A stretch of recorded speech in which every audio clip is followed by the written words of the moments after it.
Hi, welcome back. Thanks for joining me. Today we're going to run through a 20-minute Hatha yoga focusing on our core muscles. Having a strong core is really important for stabilising the rest of our body and preventing injuries, so don't skip this kind of movement. Come down onto your back and rest your fingertips lightly on the top of your hip bone, with your thumb resting on the lower rib. This is going to be your connection point, helping you gauge your symmetry from one side to the other. Start to lengthen the left leg out and raise the right foot up towards the sky. But as you're doing this, try not to let the distance between the finger and the thumb decrease, and doing your best to keep the spine in the same position as when the legs were down. This is going to help you really engage your core, and you're going to feel it straight away. Bring your arms up alongside your ears, and you can point or flex through your feet, whichever feels comfortable. Breathe slowly, and start to lower your right leg to 45 degrees. Again, taking care to try and keep that connection in your core, making no changes to your back, and trying not to let your ribs puff out. Now bring your foot down lower, hovering just off the floor before you release it all the way down.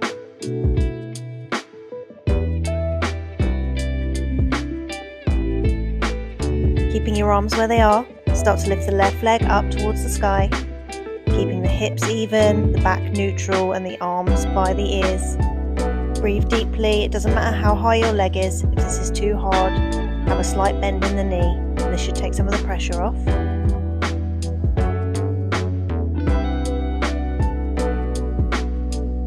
Start to lower the left leg down 45 degrees, keeping the connection in your core. Keep breathing.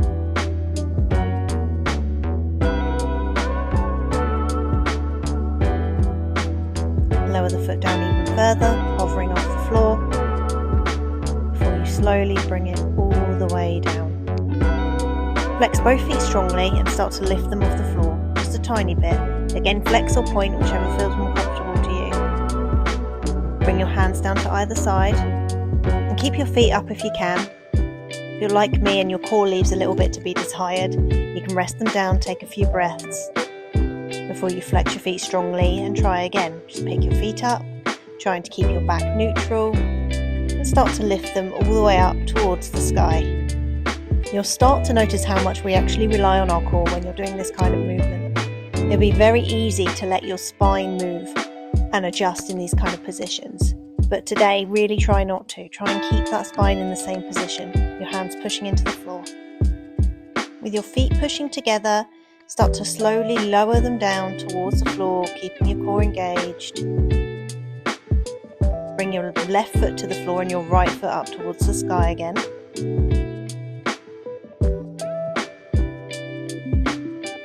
You might notice a slight change from one side to the other after that movement, so you can place your fingertips back onto your hips and onto your ribs so that you can feel that connection. And start to open the right leg out towards the side. Don't come so far that you feel your left hip coming off of the floor, otherwise you immediately lose that connection with the core. You will feel that your left hip is trying to hike up, but don't let it. Flex the feet strongly, breathe deeply into the abdomen.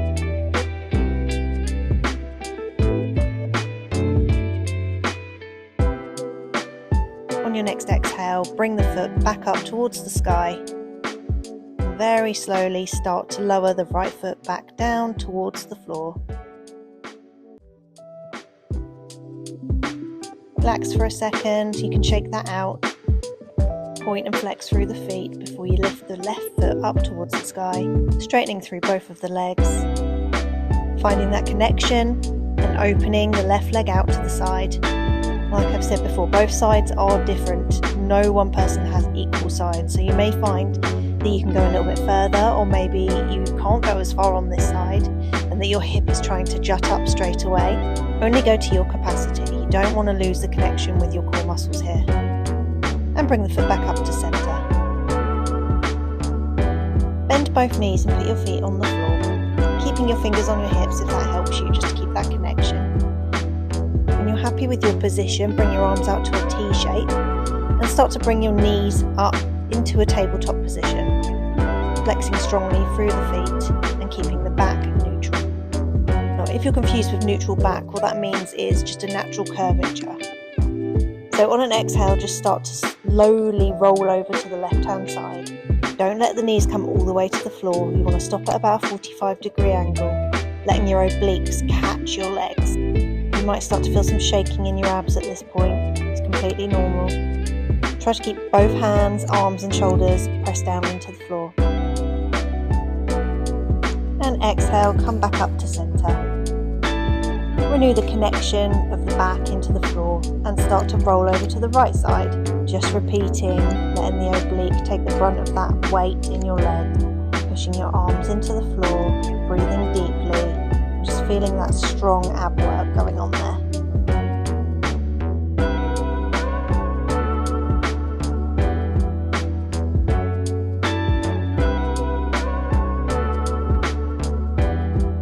And roll back up to centre, well done.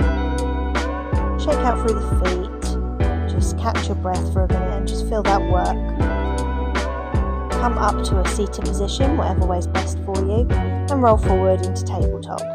Hands underneath the shoulders and knees underneath the hip. Bring your hands to your abs again and just push your ribs up so you're in that neutral spine position. Now we're going to come into bird dog, so stretch your left arm out by your ear and your opposite leg, so your right leg back, flexing the foot strongly. So our aim is not to do a back bend in this pose. We want to try and keep the back flat and the hand and the foot pulling away from each other as much as possible, creating length. Keep your head looking downwards, protect your neck, and just to keep that natural spine shape.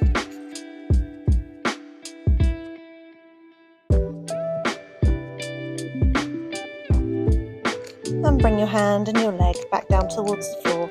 Again, finding that connection using your hand. Stretch your left leg out and your right arm out. Picture someone holding your arm and holding your leg and just pulling them apart, stretching your spine back and forward rather than bowing into a back bend shape. So this pose is really great for cultivating balance. It's even better really if you shake or you move around a lot. It just means that your abs are working double time to catch you, and that's what we're working on, stabilising those core muscles. And bring your hand and your leg back down to the floor. We're going to come into a plank pose now. Just bear in mind that you can always keep your knees on the floor if this is too tough. That's absolutely fine, you're still getting the benefits. Otherwise, push backwards strongly through your feet. Tuck your hips very slightly, still keeping that slightly neutral spine, and pushing away through your hands.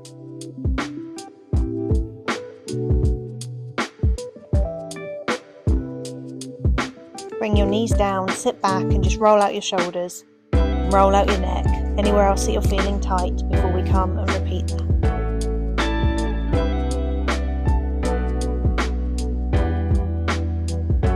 Shake out your wrists, come back onto your hands and knees, and we're going to come back into our plank position. Tucking the toes, slight tuck of the hips, make sure that your glutes aren't up in the air. And if you can, start to walk your hands forward just about half a foot, so you're in a long plank.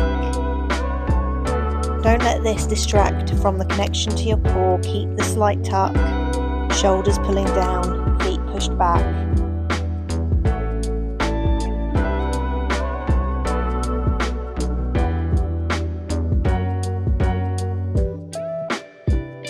And then start to lower down onto your forearms into forearm plank.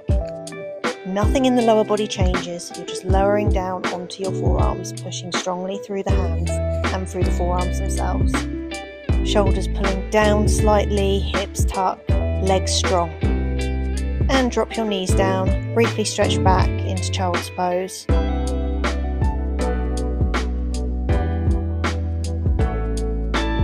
Roll forward, all the way down into Sphinx. So elbows underneath your shoulders, hands pressed into the floor, and your chest pulling forward. This should feel really great after all that core work, just stretching out the muscles, breathing deeply.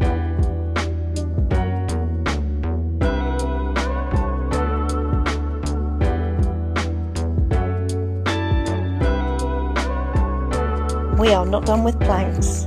Come back onto your hands and knees, back into whatever plank position suits you, so remember you can bring your knees down at any point. Hands underneath your shoulders. Walk your hands forward again into that long stance.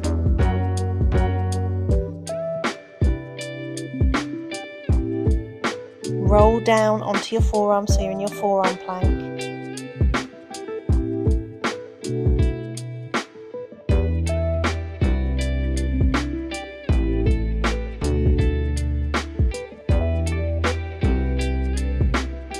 slowly lower all the way down, straight into Sphinx pose. Rolling your shoulders back, giving yourself a break, and then push yourself back, rolling over your feet all the way into downward dog. Tread through your feet, shake out your head and neck, whatever you need to do. Start to bring your right foot between your hands. We're going to come into warrior two. So right toes out, left toes slightly turned in, and windmill your arms up. Bending deeply through the front knee, hands on the hips. Straighten your front leg, and we're going to come into triangle pose. So keep your feet as they are. I'm aware this is quite hard to see, but I'm just bringing my hand onto my hip and my lower rib so I can feel that connection before I run my right hand down my right leg into triangle pose. So instead of what we would usually do in this pose, which is stretching and trying to create length in that left side, what I want you to do is try and compress it. So trying to keep that rib and hip point as close together as possible. Once you're happy with that, start to hover your right hand off of your leg or off of the floor, wherever you had it. Again, letting the obliques and the core catch you. Start to come back up into warrior two, arms outstretched, and start to straighten your front leg. We're going to come into a variation of side angle pose. So again, bring your hand to your hip and rib, keeping your connection as you bend outwards. Bring your hand towards your shin or the floor. Start to shorten the left side and bend the right knee deeply. Bring your right hand slightly off of the floor or off of the leg, so you're using your obliques and your waist. You can keep your left hand on your hip, or you can stretch it over your ear. Keep your legs strong, keep your breathing even stronger. And come back up, warrior two. Straighten both legs and start to turn around so that we can repeat that on the other side. I'm going to turn so I can face you this time. Left toes out, right toes slightly in, and bend into your warrior two with your hands on your hips. Using your fingers to identify symmetry, making sure that everything is connected and you're aware of what's happening in your core. Start to bring your left hand down your left leg, contracting the right waist slightly. When you're comfortable there, start to float your left hand. You should start to feel this quite quickly. You can either keep your hand on your hip or stretch your hand up towards the sky. Depending on how you feel in your neck, you can look down towards the floor or up over your right shoulder. Come back up, warrior two, arms outstretched. Straighten both legs, and again, keep that connection. Stretch out to the left hand side, hand to the shin, before you start to bend the left knee. So we're in side angle variation. Start to float the left hand, open the shoulder out, contracting the right side of the waist, and either keep the hand on the waist or up over your ear. Gently come back up, warrior two, before you straighten both legs, and we'll just do a brief wide leg forward fold. Just releasing a bit of the work we've done, giving you a little bit of respite. Just let your head hang heavy. Now start to walk back round towards the front of the mat and push back into your downward dog again.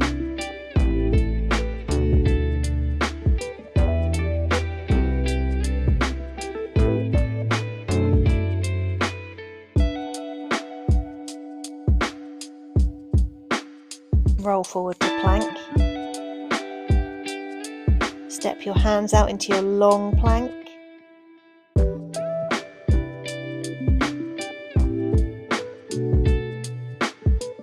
And lower down onto your forearms.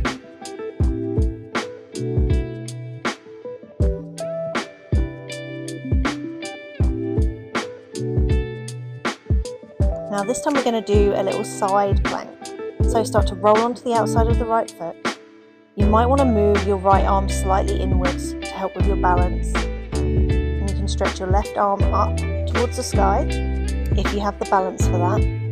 If you find that you're wobbling everywhere, you can take your top leg and place the foot just in front of you.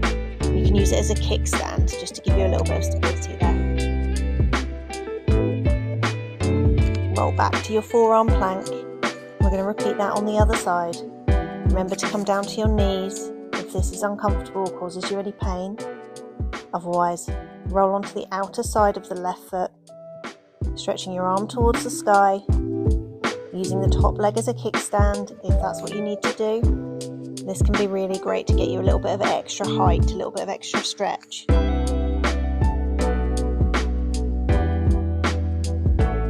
And back to your forearm plank. Lower down very slowly and come into your Sphinx. Shoulders pulling back, chest pulling through the goalpost of the arms. And rock the head from side to side, do a few little stretches. Open and close your jaw, just releasing the muscles there. Sometimes we can be clenching those without even realising.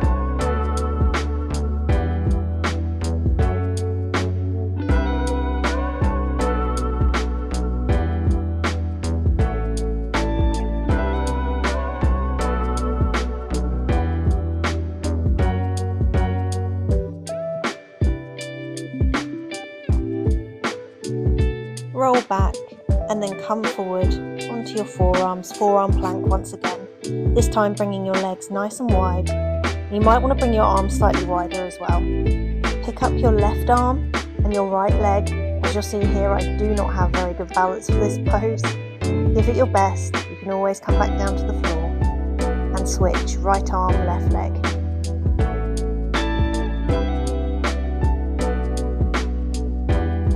And now we're going to repeat that. Left arm, right leg, coming down, right arm, left leg. Well done. Back to forearm plank before you lower into your Sphinx.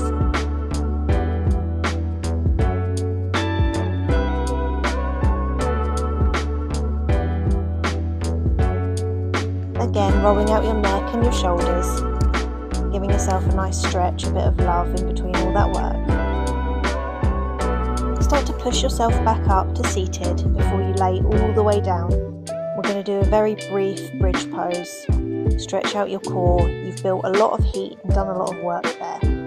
Feet hip distance apart and hands pressed into the floor. Just lift your hips very gently. You don't want to go into your biggest back bend here. Breathing deeply, pushing through the feet. And you can lower all the way down. If you have a block or a prop that you like to use, you can come into a supported bridge pose, so just bring that underneath your sacrum, so your very lower back, and just let your body drape over the block.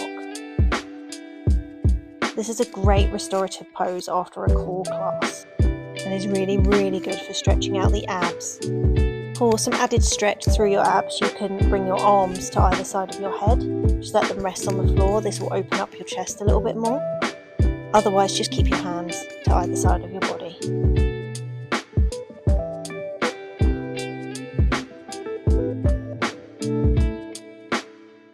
Start to release that bridge so you can lift up, bring the block out, and lower down slowly to the floor. Do a couple of windshield wipers with your knees over one side and the other, releasing your hips. And then just bring your feet together and let your knees open out to the side. You can prop your knees up with your hands, with pillows or with blocks. We're just going to come into Supta Baddha Konasana. This is reclined butterfly pose. And this is where we're going to do our final relaxation. So if you like to do a proper Shavasana, I would recommend staying a little bit longer, just laying on the floor, taking some deep breaths, and really feeling that work throughout your entire body. Make sure you drink lots of water today. You've done a lot of work for your abs. I hope you have a great day.